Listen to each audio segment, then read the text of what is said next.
Film की कहानी शुरू होती है और हमें बताया जाता है कि अमेरिका के हाईवे पर हर साल तकरीबन 42,000 लोगों की मौत होती है। इसके बाद हम जिम नाम के एक लड़के को देख पाते हैं जो अपनी कार के पास खड़ा होकर अपनी गर्लफ्रेंड ग्रेस का इंतजार कर रहा है। दरअसल वो लोग एक ट्रिप के लिए न्यू मैक्सिको सिटी जाने वाले हैं। थोड़ी देर बाद वहाँ पर ग्रेस भी आ जाती है और वो दोनों अपनी कार में सवार होकर न्यू मैक्सिको सिटी की ओर आगे बढ़ने लगते हैं। अब उन दोनों को आगे बढ़ते हुए रात हो जाती है और हाईवे पर बहुत तेज बारिश भी होने लगती है। हालांकि वो दोनों एक दूसरे से बातचीत करते हुए बड़ी आसानी से आगे बढ़ रहे होते हैं, लेकिन तभी हाईवे के पास एकदम से उनकी गाड़ी के सामने एक आदमी आ जाता है जिसे बचाने के लिए जिम अपनी गाड़ी को संभालना है और उसी कंट्रोल करने की कोशिश करता है। इस दौरान उन लोगों का एक भयानक एक्सीडेंट होते होते बाल बाल बच जाता है। जिम को उस आदमी पर बहुत ज्यादा गुस्सा आ रहा था। वो अपनी गाड़ी रोककर उसे आदमी पर अपना सारा गुस्सा उतारना चाहता है, लेकिन ग्रेस उसे ऐसा करने से रोकती है क्योंकि उसे लगता है कि इतनी रात में हाईवे पर सुरक्षा बिल्कुल भी नहीं है। वो उसे वहां से चलने के लिए कहती हैं। अब हम उस आदमी को देखते हैं जो अपने पास ही खड़ी बंद गाड़ी के पास से जिम और ग्रेस की तरफ आगे बढ़ रहा होता है। जिम अपनी कार को स्टार्ट करके वहां से निकलने की कोशिश करता है, लेकिन उसकी कार स्टार्ट नहीं होती है, लेकिन बार बार कोशिश करने पर उसकी कार स्टार्ट हो जाती है, जिसके बाद ग्रेस और जिम दोनों वहां से चले जाते हैं। अब इस घटना के बाद वो दोनों किसी तरह अपने आप को संभालते हैं और वो एक गैस स्टेशन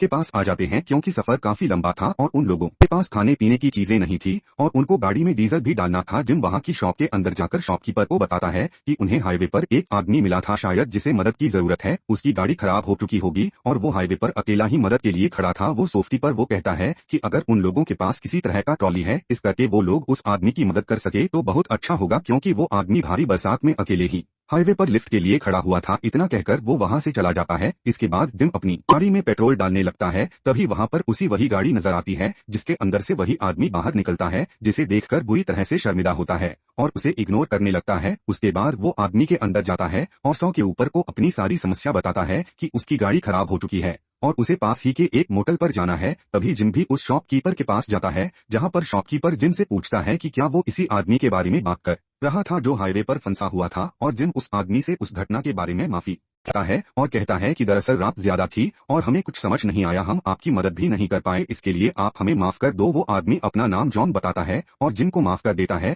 तभी वहां पर ग्रेस भी आ जाती है जो वॉशरूम गई हुई थी। जिम ग्रेस को बताता है कि ये वही आदमी है जिसे हमने हाईवे पर बिना मदद के लिए छोड़ दिया था। इसके बाद जोन जिम और ग्रेस को बताता है कि उसे पास ही एक होटल में जाना है और उसकी गाड़ी खराब हो चुकी है, क्या वो लोग उसे मोटल तक लिफ्ट दे सकते हैं। तो जिम भी बिना कुछ सोचे समझे उसे लिफ्ट ये राजी हो जाता है। उसके बाद वो तीनों लोग गाड़ी में सवार होकर वहां से चले जाते हैं। अब थोड़ी दूर आगे बढ़ने पर जॉन जिम को बताता है कि उसकी गर्लफ्रेंड ग्रेस बहुत ज्यादा खूबसूरत है और जॉन इस दौरान ग्रेस के बारे में कुछ गलत कमेंट भी करता है, जिससे गुस्सा होकर जिम जॉन की वाइफ के बारे में भी कुछ गलत कह देता है, जिसके बाद जॉन को बहुत गुस्सा आ जाता है और गाड़ी में रखा हुआ है जिम का मोबाइल वो अपने हाथों से तोड़ देता है और अपने पास रखा हुआ है एक चाकू निकालकर जिम को डराने की कोशिश करता है। पीछे बैठी ग्रेसी सब देखकर पुलिस को कॉल लगाने की कोशिश करती है, लेकिन जॉन उसे पकड़ लेता है और उसकी गर्दन पर चाकू लगाकर जिम को कार ड्राइव करने के लिए फोर्स करता है। जिम और ग्रेस बिल्कुल डर चुके थे और उन लोगों को कुछ भी समझ नहीं आता है कि आखिर जॉन उन लोगों के साथ ऐसा क्यों कर रहा है। इसके बाद जिम गाड़ी का ब्रेक जोर से लगाता है, जिसे जॉन विंडो ग्लास से टकरा जाता है और घायल हो जाता है। मौका देखकर जिम उसे लात मारकर गाड़ी से बाहर फेंक देता है और स्पीड से गाड़ी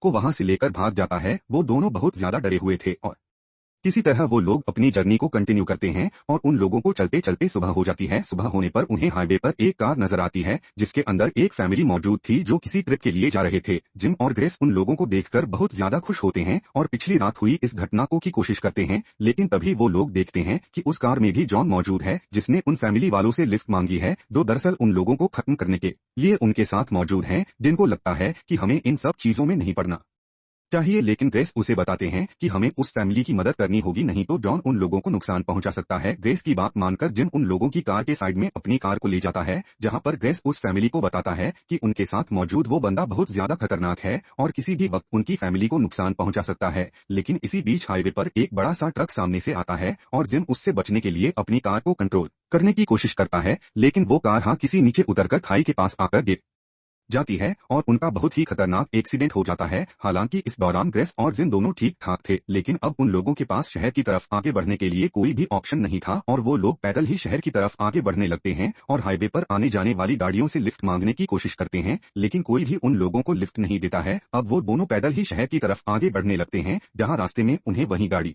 नजर आती है जिसके अंदर वो फैमिली मौजूद थी जिनके साथ जॉन भी था। वो गाड़ी हाईवे के साइड पर ही खड़ी हुई थी, जिसके पास जाकर देखने पर जिम और ग्रेस को पता चलता है। दोस्तों, अगर आपको इस वीडियो का दूसरा पार्ट देखना है तो हमारे चैनल को सब्सक्राइब करके कमेंट में पार्ट 2 जरूर लिखना।